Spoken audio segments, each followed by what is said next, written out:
வணக்கம் பாலமுருகன். ஜாம்பீஸ் எல்லாமே யானைன்னு நினைச்சுக்கிட்டு பன்னியை பிடிச்சு வேலைய மிக தெளிவாக செஞ்சுக்கிட்டு இருக்காங்க. அவங்களுக்கு யானை எது பன்னி எது அப்படிங்கிற வித்தியாசம் தெரியாம இத்தனை நாள் வண்டியை ஓட்டிக்கிட்டு இருக்காங்க அப்படின்னு சொல்லி ஐயா மிக தெளிவாக ஒரு காணொளி போட்டிருக்காரு. அதை நீங்க கேளுங்க.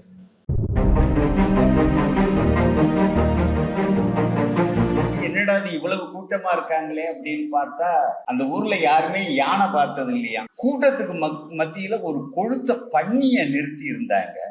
யானை இருக்கு, நீங்க இது பேரு பன்னி இல்ல. ஒரு பையன் யானை பத்தி தெரியும் இருக்கு. இதுல தும்புச்சி கைன்னு ஒண்ணு இருக்குமே, காணுமேனா தீவனம் சரியா வைக்கல, வச்சா வளர்ந்துரும். அவன் அந்த ஊர்ல வெட்டரி டாக்டர் வேற, இந்த விலங்குகள் மருத்துவர் வேற ஒருத்தர் இருக்காரு. அவரு ஆமோதிக்கிறாரு கூட நின்று. யானைங்கிற பேர்ல பன்னிய நிறுத்தின மாதிரி தமிழ் தேசியம்ங்கிற பேர்ல தமிழ் தேசியம் அல்லாத ஒன்றை நிறுத்தி வித்த காட்டிக்கிட்டு இருக்காங்க. தமிழ் தேசிய வைத்தியம் பண்ண தெரிஞ்ச ஒருத்தர் அதை மௌனமாக அங்கீகரிக்கிறார்னா என்ன நடக்குது இந்த நாட்டுல? முதலமைச்சர் ஆகிறதுக்கு பேரு தமிழ் தேசம்னு சொன்னா எங்க போய் முட்டிக்கிறதுன்னு தெரியலையே. இந்த தம்பிகளுக்கு எல்லாம் சொல்றேன், அதெல்லாம் கிடையாது. ஒழுங்கா படி. நீங்க படிக்க வேண்டாம்னு சொல்ற தலைவர்களை என் வாழ்நாள்லயே இப்பதான் சந்திக்கிறேன். ஏன் மற்றவங்களுக்கும் தமிழ்நாடுக்கும் என்ன வேறுபாடு? மற்றவங்க எல்லாம் படிக்கல, வடக்கத்தியா இங்கேருந்து வந்து வெறும் 50 ரூபா ஒரு நாள் கூலிக்கு வேலை செய்ய தயாரா இருக்கான். நம்ம பையனுக்கு அப்படி இல்லை. நாம படிச்சாச்சு. 100 ஆண்டு நம்ம முன்னாடி இருக்கோம், அவன் 100 ஆண்டு பிந்தி இருக்கான். மாட்டு மூத்திரத்துல ஏபிசிடி விட்டமின் இருக்குன்னு அவன் நம்புறான்னா அது நியாயம். வெம்பாக்கம் ஐயங்கார் ஃபேமிலி அப்படின்னு ஒண்ணு ஆங்கிலேயர்களுக்கு கீழே ஒட்டுமொத்த பெரிய வேலைகளையும் வெம்பாக்கம் ஐயங்கார் குடும்ப மாநாடு போடுவாங்க. அவன் இங்க நாங்க பேப்பர் எடுத்துட்டு வர மாதிரி பேப்பரோட எல்லாரும் உட்காருவான். எந்தெந்த டிபார்ட்மெண்ட்ல என்னென்ன வேலை இருக்கு அப்படிங்கிறத அந்த குடும்பத்துக்குள்ளார பகிர்ந்துகிட்டு மாநாடு முடிச்சுட்டு போவானுவன். ஐயா மணியரசன் தமிழ் தேசியம் பேசினார். இன்னைக்கு அவர் தன்னை தமிழ் இந்துன்னு அறிவிச்சிட்டாரு. இஸ்லாமியர்கள் கிறிஸ்தவர்கள் திகைச்சு போய் நிற்கிறாங்க. இன்னொருத்தர் அவர் இங்க இருந்து சாத்தானின் பிள்ளைகள்ங்கிறாரு. தமிழ் தேசிய இனமானது தன் ஓர்மையை இழந்து இது இந்துத்துவ சக்திகளுக்கு இது பலியாக போகிறதுங்கிறத தான் நீங்க நினைவு வச்சுக்கணும். சில அமைப்புகள் மாதிரி ஆபாச சொல் போர்ப்படைகள்லாம் வச்சில்லைங்க. ஃபயர் அப்படின்னு திட்டு மாதிரி கண்ணா முன்னாடி பாலியர் சொல்றார். இதோட ஒழிஞ்சான் ஒருத்த வாய திறக்கப்படாது. கேள்விக்கு பதில் சொல்லிடானாக்கா ஆட்களை விட்டு திட்ட சொல்றது. இயல்தமிழ், இசைத்தமிழ், நாடகத்தமிழ் இருந்தது. நவீன காலம் வந்தது, அறிவியல் தமிழ் சேர்ந்தது. அண்ணா வந்தார், மேடை தமிழ் பிறந்தது. போலியான தமிழ் தேசியம் அல்லாத ஒரு சிலர் களத்துக்கு வந்தாங்க, ஆபாச தமிழ் பிறந்தது. இந்த சில கட்சிகள் மட்டும் வரலன்னு வச்சுக்கோங்க, தமிழ்ல இவ்வளவு கெட்ட வார்த்தை இருக்குது எனக்கு தெரியாமலே போயிருக்கும். பழத்தை பத்தி ஒருத்தர் வரையறுக்கிறாரு. எலுமிச்சம் பழம், எலி மிச்சம் வச்ச பழம், மற்றதெல்லாம் கடிச்சிட்டான், அதுதான் எலுமிச்சம். நீங்க கண்ணை கட்டுதுங்க அதெல்லாம் கேட்டா. அதாவது தமிழ்நாட்டில் தமிழ் தேசியம் அப்படிங்கிற ஒரு விஷயத்த இங்க 100 ஆண்டுகளாக திராவிடர் இயக்கங்கள் அவங்க தான் மிக தெளிவாக நேர்மையாக உண்மையாக இந்த நாட்டில் தமிழ்நாட்டில் தமிழ் தேசியம் ஒன்று இருக்க வேண்டும் என்றால் அது மிக தெளிவாக எப்படி கட்டமைக்கப்பட வேண்டும் அப்படிங்கிற மிகச்சிறந்த ஆய்வாளர்கள் அனைவரும் புலவர்கள் அனைவருமே துல்லியமாக நமக்கு வழங்கியிருக்கக்கூடிய மிகப்பெரிய நமக்கு லிஸ்ட் இருக்கு. அது பாவலர் பெருஞ்சித்தினார்ல ஆரம்பிச்சு நம்ம பாரதிதாசன் புரட்சி கவிஞர் பாரதிதாசன் வரைக்கும் இங்கே தமிழுக்கு எதிரான விரோதிகள் யார், இங்கே தமிழை உண்மையிலேயே வளர்க்கக்கூடியவர்கள் யார் அப்படிங்கிற மிக தெளிவான 2 கூறுகளாக பிரித்து தமிழை அடுத்த கட்டம்னா உலக அளவிற்கு கொண்டுட்டு போய் சேர்ப்பதற்கான மிக துல்லியமான வேலைகளை இங்கே நீக்கம் வர எந்த விதமான விளம்பர வெளிச்சமும் இல்லாமல் அந்த தமிழை வைத்து பிழைப்பு நடத்தாமல் உண்மையிலேயே தமிழுக்கு தொண்டு செய்திருக்கக்கூடிய மாபெரும் பெரும் தகைகள் வாழ்ந்த இந்த நாட்டில் அவர்கள் எல்லாம் யானைகளாக யானை கூட்டமாக திரிந்த இந்த நாட்டில் கொளுத்த வேட்டை பன்றி இருக்கு பாத்தீங்கல்ல, ஒரு பன்றி ஆமைக்கறியவே நான் சாப்பிட்டேன் அப்படின்னு சொல்லி வெக்கமும் இல்லாமல் இங்கே பீயை மட்டுமே தின்று கொண்டிருக்கக்கூடிய ஒரு கொளுத்த பன்றி இங்கே வந்துகிட்டு நான் தான் தமிழ் தேசியத்தின் உண்மையான கட்டமைப்பாளர்னு சொல்லிட்டு வந்து நின்னா உண்மையிலேயே அத்தனை பேத்துக்கு அதிர்ச்சி உண்டாகுமா உண்டாகாதா? இது என்னடா திடீர்னு சோறு தின்னிக் கொண்டிருக்கக்கூடிய நம்ம என்ன சொல்றது, சோத்துக்கும் இதுக்கும் வித்தியாசமே தெரியாம நான் தான் உண்மையான யானை அப்படின்னு சொன்னா குறைந்தபட்ச அறிவு உள்ளவன் நீ பன்றி, நீ யானை கிடையாது அப்படின்னு கேட்பானா? கேட்க மாட்டானா? அதை விட யானைன்னு சொன்னா அதற்கு தும்பிக்கைன்னு ஒண்ணு இருக்கும்.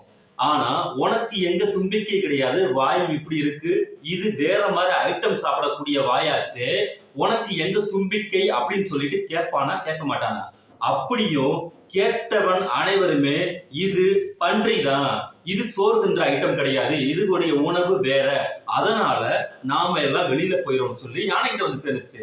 ஆனா யானை அப்படி நினைச்சுக்கிட்டு இன்னைக்கு வரைக்குமே இந்த பீதின்ற பன்றிகிட்ட இது யானையை தான் நினைச்சுக்கிட்டு இருக்கக்கூடிய இந்த ஜாம்பிஸ் கூட்டத்தை நாம என்னன்னு சொல்றதுங்கிறதா முக்கியமான கேள்வி.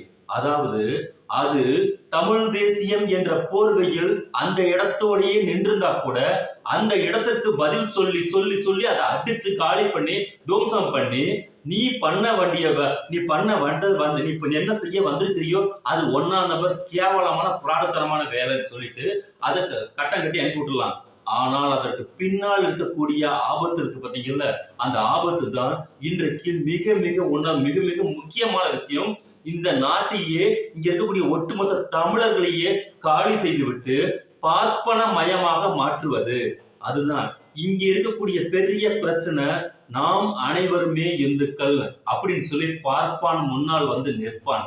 அப்ப நம்ம என்ன நினைப்போம், நம்மளுடைய சர்டிபிகேட்லயும் இந்து இருக்கு, பார்ப்பானுடைய சர்டிபிகேட்லயும் இந்து இருக்கு, அப்ப நானும் இந்து நீயும் இந்து அப்படிங்கிற அணுகுமுறையில பார்ப்பான் நம்மளோட மண்டையை கழுவுவதற்கு வந்து நிற்பான். ஆனால் அதற்கு கீழே இருக்கக்கூடிய வார்த்தை மிகவும் பிற்படுத்தப்பட்டவர், ஒடுக்கப்பட்டவர், தாழ்த்தப்பட்டவர், சிறுபான்மையினர் சொல்லிட்டு ஒரு வார்த்தை இருக்கும் போது அந்த பார்ப்பான் தன்னை உயர் ஜாதி என்று அறிவிக்கும் போதுதான் இங்க இடைஞ்சல் வந்து நிக்குது. அந்த இடத்தில் கேட்கக்கூடிய கேள்விதான், நீயும் இந்து நானும் இந்து என்று சொன்னால் இந்த இடத்தில் ஜாதியை யார் கொண்டுட்டு வந்து இங்க வச்சது? தன்னை ஒரு பிராமணன், நான் ஒரு உயர் ஜாதி என்று உன்னை நீ அறிவித்துக் கொள்ளும் போது என்னை என்ன காரணத்துக்காக பிற்படுத்தப்பட்டவன், என்னை என்ன காரணத்துக்காக ஒடுக்கப்பட்டவன் என்று சொல்கிறாய் அப்படின்னு சொல்லி இந்தியாவில் இருக்கக்கூடிய மற்ற எந்த மாநிலத்திலுமே இந்த கேள்வியை யாரை பார்த்து கேட்பது அப்படின்னு தெரியாத காலகட்டத்துல தான் தந்தை பெரியார் மிக தெளிவாக சொன்னார், இவன் தான் உனது குல எதிரி, உன் குலத்தை நாசம் செய்ய வந்தவன் இந்த பார்ப்பன கும்பல்கள் தான், இவன் தான் உன்னுடைய ஒட்டு மொத்தத்துக்கான வாழ்க்கைக்குமான எதிரி. ஒரு பொழுதும் இவன் யானையாகவே மாற மாட்டான். ஏன்னு கேட்டா இவன் ஒட்டு மொத்த பன்றியின் டிஎன்ஏ உடையவன், ஒன்னாம் நபர் பன்றி தான், ஒரு பொழுதும் யானையாக மாட்டான். ஆகையால் இவனை நீ நம்பாதே. இவன் என்ன கருத்தை சொல்ல வந்தாலும் உன் குடிக்கு ஆபத்தான வேலையைத்தான் செய்வான் அப்படின்னு சொல்லி தெளிவாக இங்கே 100 ஆண்டுகளாக பிரச்சாரம் செய்தார். அதன் விளைவாக இங்கே இருக்கக்கூடிய பார்ப்பான் எவனும் தன்னை உயர் ஜாதி என்று சொல்லிக் கொண்டு நடுத்தெரு வந்தின்றால் அவன் செவிலில் கை சின்னம் வரைவதை வழக்கமாக வைத்திருக்கக்கூடிய தமிழர்களிடத்தில் சீமான் போன்ற இந்த காட்டு பன்றி, இந்த கொளுத்த பன்றி என்ன பண்ண கேட்டீங்கன்னா, தமிழ் தேசிய போர்வையை போர்த்தி கொண்டு வைத்து உட்கார்ந்து கொண்டு அவர்களுக்கு ஒட்டுமொத்த தமிழ் மக்களின் காட்டி கொடுத்து விட்டு அவர்களிடத்தில் வந்துட்டு கைக்கூலி வேடத்தை வாங்கி பெற்றுக்கொண்டு இங்கே பிழைப்புவாதம் நடத்திட்டு கொண்ட இந்த கும்பல் ஒட்டுமொத்தமான தமிழர்களுக்கு விரோதமானவர்கள். இங்கே எந்த விஷயத்தை தமிழ்நாட்டு அரசியல், தமிழக மக்களுக்கு எது வாழ்வுரிமை அப்படிங்கிற ஒரு விஷயத்தை ஏற்பது போல் ஏற்றுக்கொண்டு அங்கே கீழ் மட்டத்தில் அறுத்து கட்டுவதற்கான வேலையை செய்வதற்கு தான் இங்கே RSS, பிஜேபி வகைராக்கள் எல்லாமே எலும்பு துண்டை போட்டு வளர்த்து கொண்டிருக்கக்கூடிய இந்த சீமான் கும்பலை இனிமேலும் ஒருபொழுதும் இங்கே இருக்கக்கூடிய அறிவு சார்ந்த மக்கள்கள் யாரும் நம்ப மாட்டார்கள் என்பது மிக தெளிவாக தெரிந்துவிட்டது.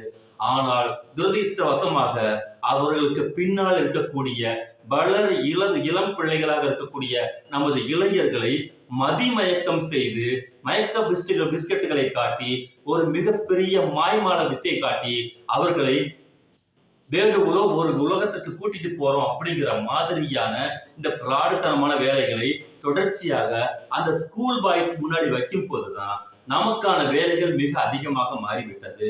மெதுவாக சொல்லக்கூடிய இந்த வார்த்தையை சத்தமாக நாம் பேச வேண்டியிருக்கிறது. ஏன் என்று கேட்டால் அவன் சத்தமாகவே அனைத்து பொய்களையுமே உண்மை போல சொல்லிக் கொண்டிருப்பான். ஆகவே நாம் அங்கே இருக்கக்கூடிய உண்மைகளை மெதுவாக பேசிக் கொண்டிருந்தால் வேலைக்கு ஆகாது.